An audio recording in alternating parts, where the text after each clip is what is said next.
We all know he's proficient in the 7th form of lightsaber fighting style, which focuses on aggression and acrobatics. In the comic series Star Wars Tales, issue number 10, Maul is off on a planet slaying Jedi survivors when he comes across a weapons master, who beats him using only a simple wooden staff.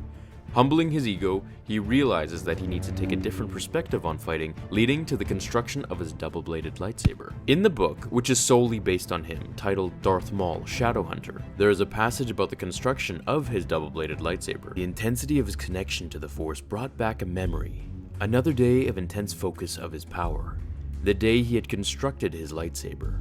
Maul was not one to revisit his past, unless doing so somehow served his master, but the satisfaction of the creation, the perfection of focus, and the highly charged connection to the Force that he had wrought his weapon stood out now in his memory. The specialized furnace which he had created from plans taken from his master's holocron had radiated an intense heat as it shaped the synthetic crystals needed for his lightsaber. But rather than leaving the kiln chamber and allowing them to form on their own, he had remained near the device, concentrating on the metamorphosing gems, using the Force to purify and refine the lattice of molecular matrices. Finding and aligning the crystals was a Jedi's test, but it was not the way of the Sith. The Dark Masters of the Force preferred to create their own synthetic crystals to match the harmonics in the searing heat of a crucible and thus take their creation of the weapon to a deeper level. Now I'm going to segue for a minute here and then we'll get back into it.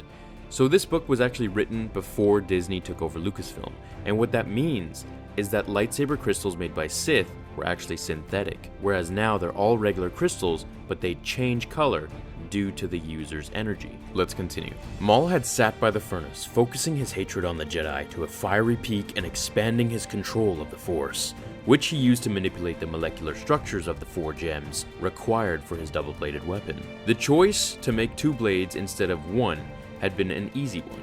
Only an expert would ever think of trying to handle a double-bladed weapon, and he would be no less than an expert.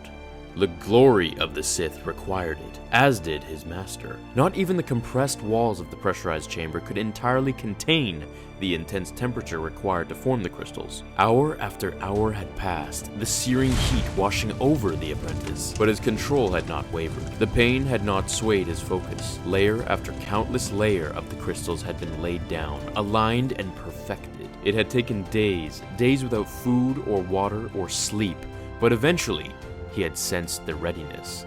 Then, he had deactivated the furnace and cracked it open. There, sitting in the formation crucibles, had been his 4 perfect crystals.